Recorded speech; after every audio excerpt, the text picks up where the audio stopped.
그리고 농사 때문이기도 했다. 끊임없이 관심을 쏟지 않으면 안 되는 병자 같은 것이 농사일이니까. 여자들은 거기서 모순을 찾지 못했다. 하지만 남자들은 그런 요구가 모순이라고 여겼다. 체육관 탈의실과 남자들만의 파티, 당구장 등 남자들만의 공간은 남성의 성격을 특징지었고 거기에는 시나 다른 섬세한 것들이 들어설 자리가 없었다.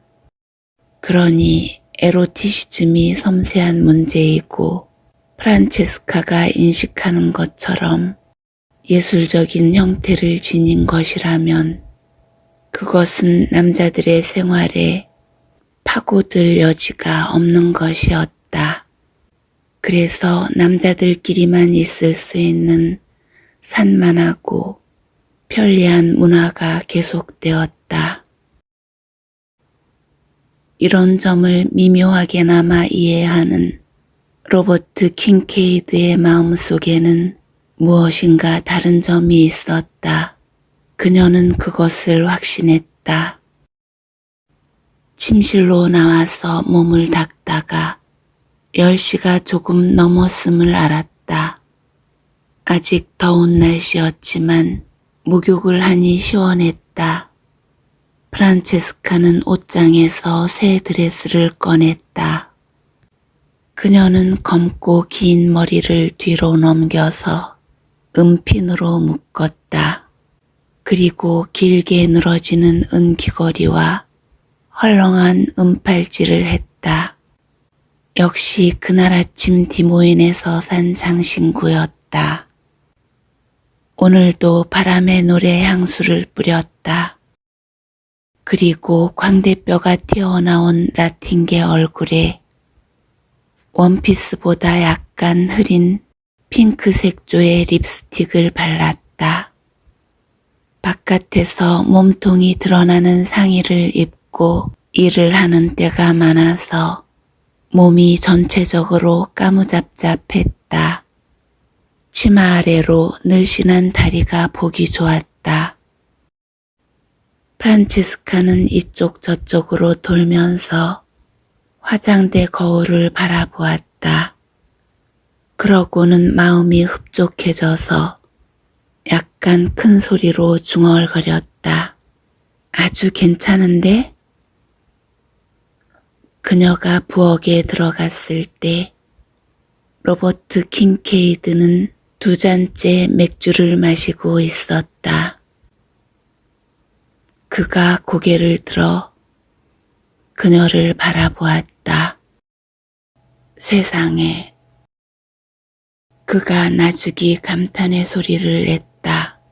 그 모든 감정이, 찾고 생각했던 그 모든 것이, 평생 느끼고 찾고 생각했던 모든 것이 그 순간 거기 다 모여 있었다.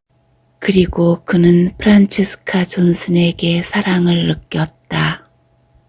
오래전에는 나폴리에 살았고 이제는 아이오와주 메디슨 카운티에 사는 농부의 아내 프란체스카 존슨에게. 내 말은 그의 목소리가 약간 떨렸다. 약간 거칠기도 했다. 조금 무례가 되겠지만 놀라운 모습이십니다. 정말로 대단한 모습이에요. 진심입니다. 이 세상에서 가장 순수한 의미에서 당신은 말할 수 없을 정도로 우아해요, 프란체스카. 그의 감탄이 진심이라는 것을 그녀는 알 수 있었다. 그녀는 그 감탄을 받아들였고 거기에 휩싸였으며 그것이 온몸의 피부 구멍에 스며드는 것을 맛보았다. 그녀를 오래전에 버렸던 신이 어딘가에서 다시 나타나 부드러운 손길로 기름을 부어주는 것 같았다. 그리고 바로 그 순간 그녀는 로버트 킹케이드에게 사랑을 느꼈다. 워싱턴 벨링햄에 사는 사진작가이자 작가이며 헬이라는 털털이 픽업 트럭을 모는 그에게 1965년 8월의 그 화요일 저녁, 로버트 킹케이드는 프란체스카 존슨을 뚫어져라 바라보았다. 그녀도 그를 마주 쳐다보았다. 3미터쯤 떨어진 거리에서 그들은 서로 얽혀들었다.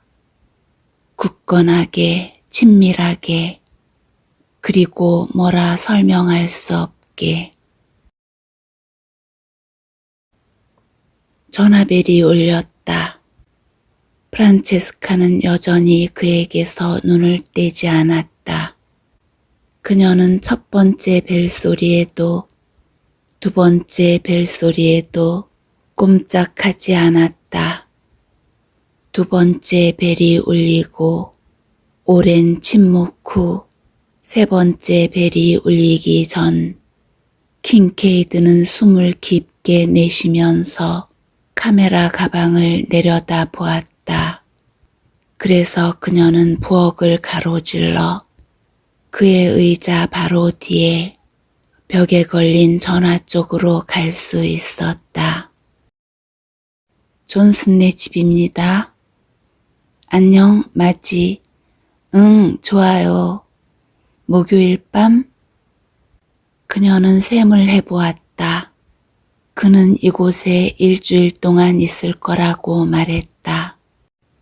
그가 온 것은 어제였고 오늘은 겨우 화요일이었다.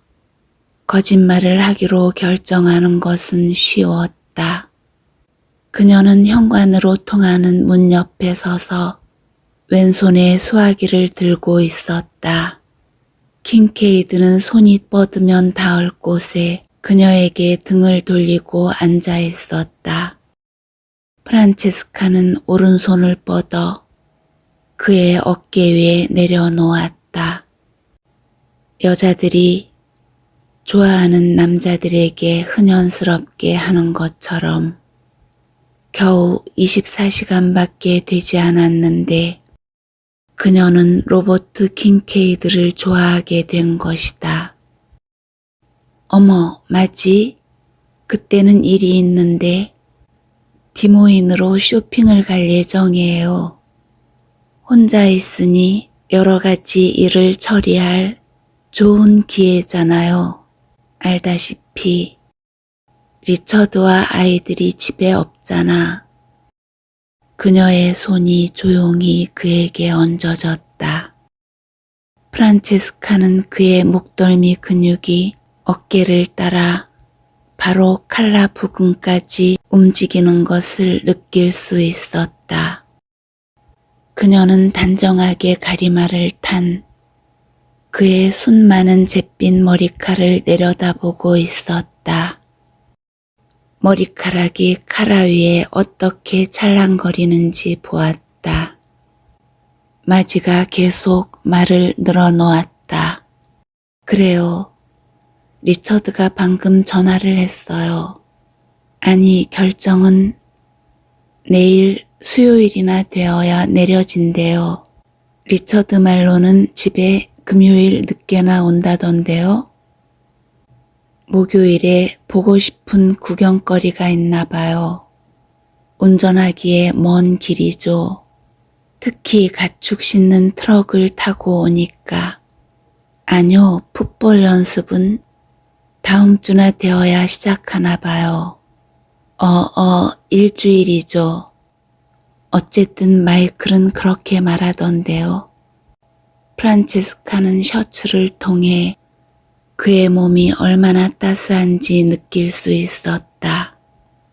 따스함이 손에 전해지더니 곧 팔 위로 올라갔고 거기서 몸을 통해서 어디든 퍼지고 싶은 곳으로 퍼졌다. 별다른 노력을 하지 않았는데도 그는 가만히 있었다. 마지가 의혹을 느낄 수 있는 소리를 내고 싶지 않았으므로 아, 그래요. 어떤 남자가 길을 물었어요. 짐작한 대로 플로이드 크라크는 어제 집으로 가는 길에 존슨네 마당에서 초록색 픽업 트럭을 보고 집으로 가서 곧장 부인에게 말한 것이었다. 사진작가라고요? 맙소사, 난 모르겠는데 별로 관심을 기울이지 않았거든요. 그럴 수도 있겠죠. 이제 거짓말이 더 술술 나왔다. 로즈먼 다리를 찾고 있더군요. 맞아요. 낡은 다리의 사진을 찍는다고요? 뭐 별로 나쁜 짓도 아니군요. 히피라고요? 프란체스카는 킬킬거리면서 킹케이드의 머리가 앞뒤로 천천히 움직이는 것을 보았다. 글쎄, 히피가 어떻게 생겼는지 난 확실히 몰라서 이 사람은 공손하던데 1, 2분 정도 머물다가 가버렸어요. 이탈리아에 히피족이 있는지 모르겠어요. 마지.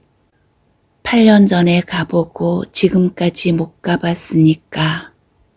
게다가 아까 말한 대로 나는 히피를 본다고 해도 정말 히피족인지 구별하지 못할 테니까. 마지는 어디서 읽은 적이 있는 히피족의 자유연애와 공동생활체 이야기며 마약 이야기를 늘어놓았다. 마지, 당신이 전화했을 때 막 목욕탕에 들어가려던 참이었어요. 물이 식기 전에 뛰어가 보는 게 좋겠어요. 좋아요. 곧 전화할게요. 안녕. 프란체스카는 그의 어깨에서 손을 치우기가 싫었지만 이제는 그대로 있을 핑곗거리가 없었다. 그래서 싱크대로 가서 라디오를 켰다. 컨트리 음악이 나왔다. 그녀는 큰 소리가 났다가 다시 작은 소리가 날 때까지 다이얼을 조정했다. 탱거린이군요. 킹케이드가 말했다. 네? 노래 말이에요. 탱거린이라는 노래예요. 어느 아르헨티나 여자에 대한 노래죠.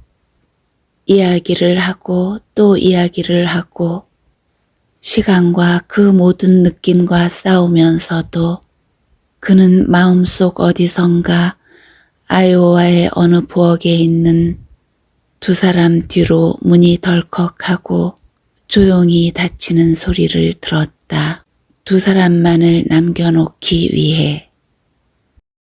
프란체스카가 그를 보며 살짝 미소 지었다. 배고프세요? 언제든 저녁 식사를 하시도록 준비해 놓았는데요. 아주 기분 좋고 긴 하루였어요. 식사하기 전에 맥주 한 잔 더 해도 괜찮을 것 같습니다. 저와 함께 한 잔 하시겠습니까? 그는 시간을 벌면서 마음의 중심을 찾고자 했지만 시간이 흐를수록 오히려 중심을 잃어버렸다. 그녀는 그러겠다고 했다. 킹케이드는 맥주 2병을 따서 한 병은 그녀 쪽 테이블 위에 놓았다. 프란체스카는 자기 모습과 감정에 마음이 흡족했다. 여성스러움. 그녀가 느끼는 감정은 바로 그것이었다. 가뿐하고 따스하고 여성스러운 느낌. 그녀는 부엌 의자에 다리를 포개고 앉았다. 치맛자락이 올라가 오른쪽 무릎이 드러났다.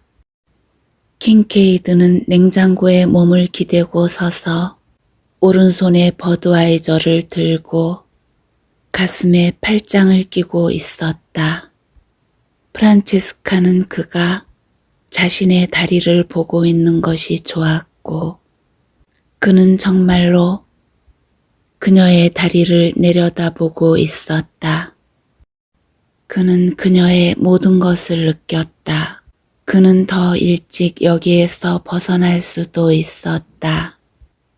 그냥 걸어 나가면 되는 일이었다. 이성이 그를 질책했다.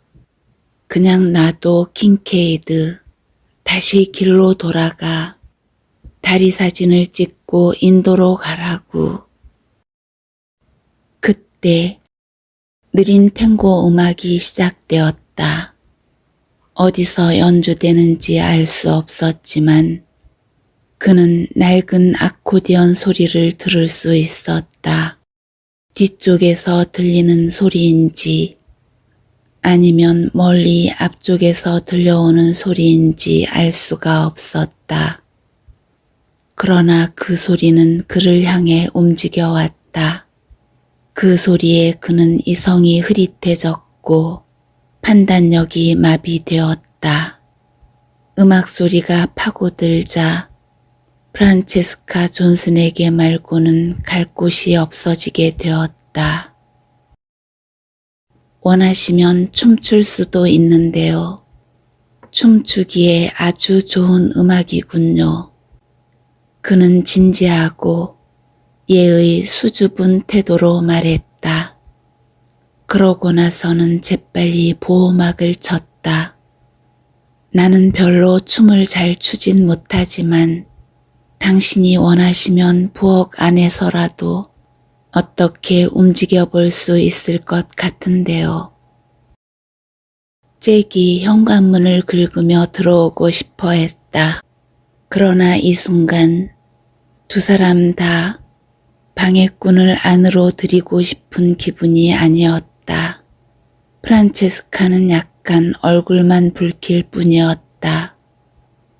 좋아요. 하지만 저도 그렇게 잘 추는 솜씨는 아니에요. 이제는요. 이탈리아에 살던 시절에는 춤을 췄지만 이제는 12월 31일 밤에나 출까? 그 외에는 거의 안 추거든요. 킨케이드는 미소 지으며 카운터 위에 맥주를 내려놓았다. 그녀가 일어섰고 두 사람은 서로에게 다가섰다. 시카고 WGN에서 보내드리는 화요일 밤의 댄스 파티입니다. 전할 말씀을 들으신 후 다시 시작하겠습니다. 라디오에서 부드러운 바리톤 음성의 남자가 말했다. 그들은 웃음을 터뜨렸다. 라디오에서 광고가 흘러나왔다. 그것이 두 사람 사이에 현실감을 불러일으켰다. 두 사람 다 말을 하진 않았지만 그것을 알고 있었다. 하지만 그는 이미 손을 뻗어 왼손으로 그녀의 오른손을 잡고 있었다.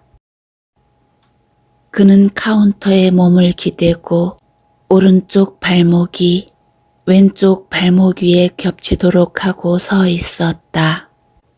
프란체스카는 그의 옆쪽으로 싱크대에 몸을 기대고 서서 식탁 근처의 창문을 내다보면서 그의 가는 손가락이 와 닿는 감촉을 느꼈다.